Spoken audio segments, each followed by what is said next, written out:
New York City just got buried under 2 feet of snow, and the socialist mayor's response was so bad that even his most adamant supporters are now revolting. Meanwhile, 19 New Yorkers have frozen to death on his watch. A mob just attacked NYPD officers in broad daylight. And now even CNN is calling this monstrous failure out. And it's not even been 2 months. Stick with me at the very end of this video because we're going to find out why this isn't just a bad start for the Mamdani regime. It is indeed the beginning of the end. Hey gang, it's me, Dr. Steve, your Patriot Professor, celebrating yet another glorious day in the Trumpian golden age that you made possible back in November 2024. So if you want a front row seat on how you continue to change the world in ways you never even imagined, make sure to smack that bell and subscribe button. Also, click on that link below and get my Patriot Alerts, my free uncensored newsletter where I share the stories I can't cover on YouTube. You can subscribe for free by simply clicking the Patriot Alerts link in the description below. It is an absolute catastrophe. That's the word that more and more people are using to describe not just the blizzard that hit New York City, but the incompetent administration of their brand new Democrat socialist mayor, Zoran Mamdani. This past weekend, New York City got slammed by a massive blizzard, a full-blown bomb cyclone, dumping up to 22, 24 inches of snow across the 5 boroughs.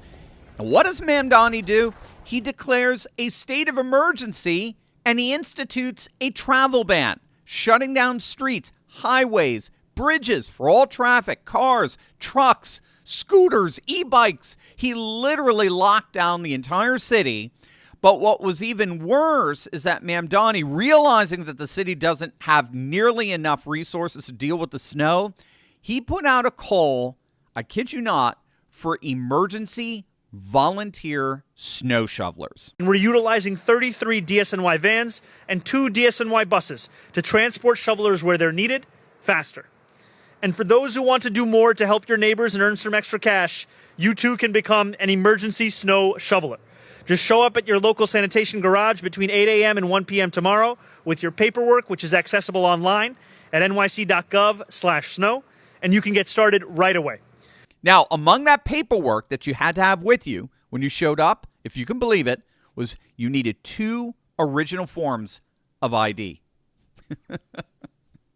I kid you not. You needed 2 original forms of ID just to shovel snow. But if you wanted to vote, in New York, no ID required. I mean, things are so insane in our nation's deep blue Democrat dump cities that you need more paperwork to clean a sidewalk than you do to choose the leader of the free world.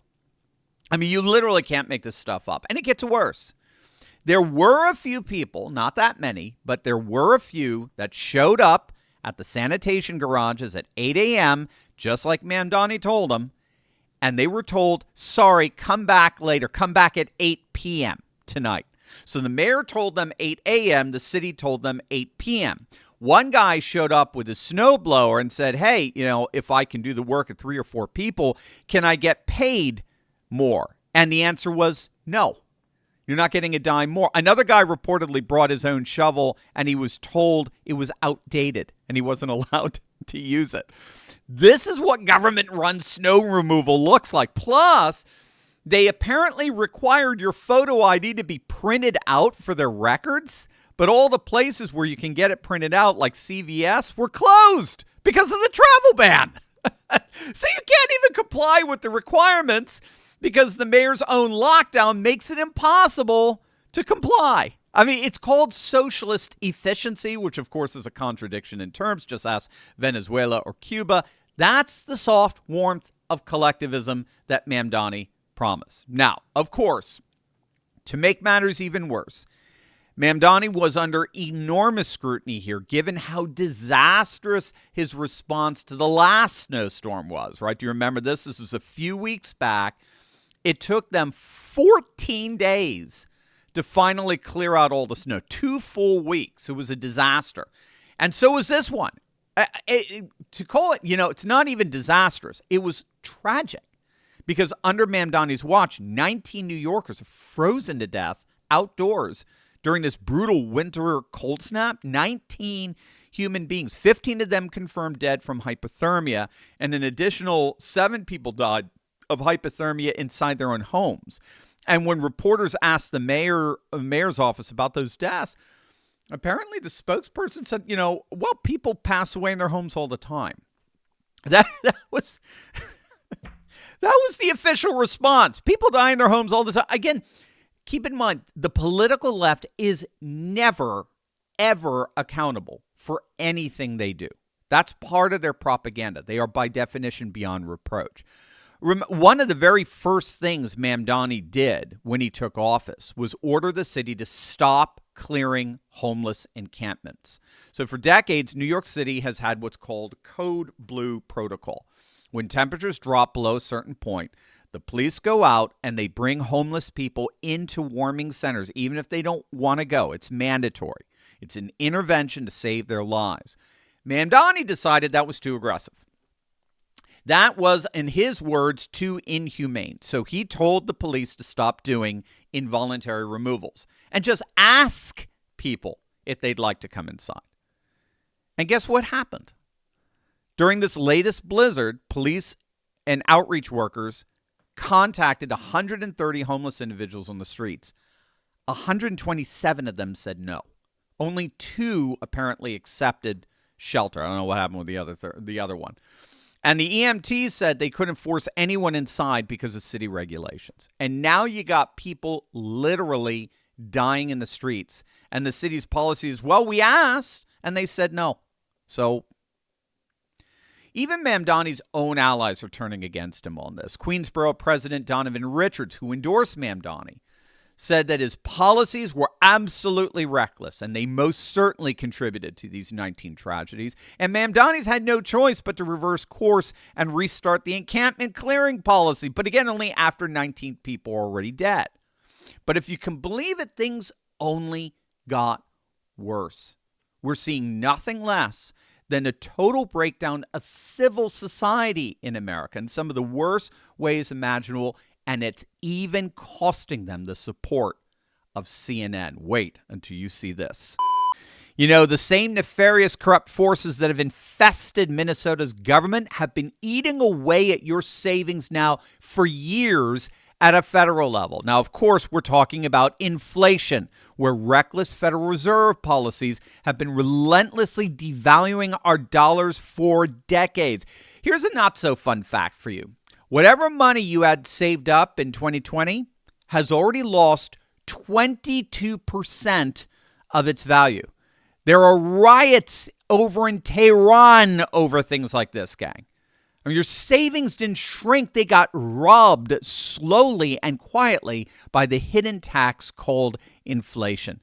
And here's what makes this explosive. Most Americans have 100% of their retirement tied to paper assets, all dependent on a system that just keeps printing more dollars. But thankfully, there's a way to protect what you've worked so hard to build, and that's with physical gold and silver. And that's why I turned to Augusta Precious Metals, the absolute best in the business. Augusta Precious Metals has been helping Americans diversify with physical gold for over a decade. A+ rated by the Better Business Bureau, thousands of satisfied customers, and unmatched transparency. I cannot recommend them enough. Go to TurleyBuysGold.com right now or text Turley to 35052 to get their free information guide. And here's what you need to understand. This isn't about liquidating everything. This is about repositioning a portion of your savings. This stays inside your IRA or your 401k. No taxes, no penalties. As the best and clear leader in their field with my seal of approval, Augusta Precious Metals makes it simple. It starts with that free guide, then a one-on-one educational call. No obligation, no pressure. They're patriots just like us. You're going to love chatting with them. This is about stability, clarity, and a plan that makes sense in a world that feels increasingly chaotic. Augusta Precious Metals, the best at what they do, the ones I trust, and the ones I recommend to you. Go to turleybuysgold.com or text Turley to 35052. That's 35052 and get your free guide today. You'll sleep better tonight knowing you have a plan.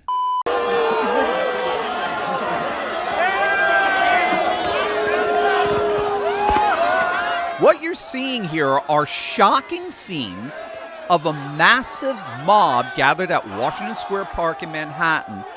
It started off as a snowball fight, but it quickly turned into something much worse. And when NYPD officers arrived to respond to reports of a disorderly crowd, the mob turned on them. And they started pelting the officers with snowballs, hitting them in the face, causing lacerations so bad that multiple officers reportedly had to be taken to the hospital. It was a scene of societal degeneration so utterly and disgustingly outrageous that it's been condemned by literally everyone. The NYPD commissioner, the Police Benevolent Association, even Texas Senator Ted Cruz called it absolutely disgusting. It's been condemned by everyone except one person.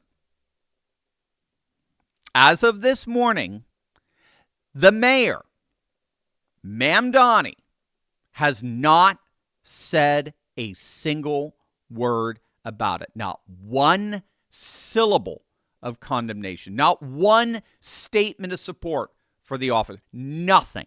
And that is what prompted former Governor Andrew Cuomo to go absolutely nuclear on Mamdani. Cuomo said, "This is appalling."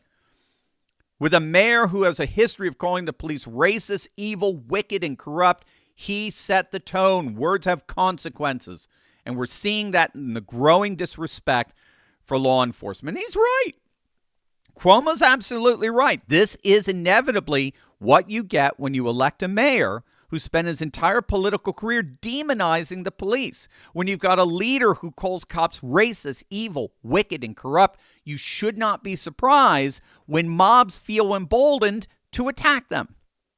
The tone is set from the top, and Mamdani has set a tone of contempt for law enforcement. And let's not forget, this is all happening while Mamdani is cutting NYPD funding by $22 million and canceling the hiring of 5,000 new police officers. Oh, and of course, he's now advocating for a 9.5% property tax hike, slamming 3 million residential units. His free bus promise broken on day 3 when fares actually increase, and a $12.6 billion budget deficit he has no plan to close. It's no wonder that more and more New Yorkers are revolting against this Mamdani monstrosity. The mayor, with the greatest respects, in every campaign speech, in every debate where you engage, we opened our ears to listen. Now today, accept the words echoing from us now. Do your job as mayor and leave our taxes out. Giving only 2 options. You're saying if we don't tax the rich, then I gotta increase property taxes. We are not a pawn in Southeast Queens. We are not part of your negotiation tactics. Zohan Mamdani, you are out your goddamn mind. And if you can believe it, even CNN is piling on. New York already sits at the extreme end of the American tax spectrum. For high earners, the combined state plus city income tax reaches 14.776%.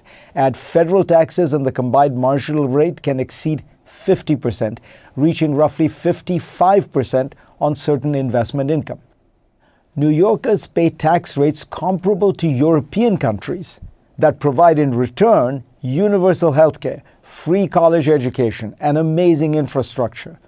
New Yorkers get some 300 miles of sidewalk sheds. On business taxation, the city is also off the charts. The Citizens Budget Commission reports that New York City business activity faces the country's highest combined corporate tax rate, 17.44%, once state, city, and regional layers are stacked. Mamdani wants to hike income and corporate rates even further, or else he says he will raise property taxes by almost 10%. Property taxes already made up more than 27% of the cost of home ownership in the city as of 2022, above the national average. New York is really a prime example of a problem Democrats seem unwilling to confront. Blue cities are out of control. promising more, spending more, delivering less, and pushing off the fiscal problems to some future day.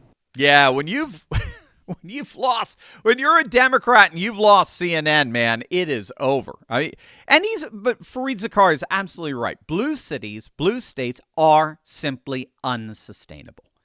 You cannot continue a contradictory calculus of taxing more, spending more, but delivering less in perpetuity. It's a doomed form of governance that has its own implosion entailed from within.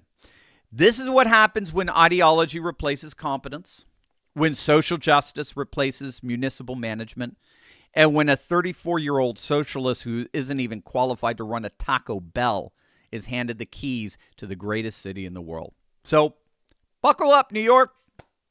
It's only February. You got a long way to go.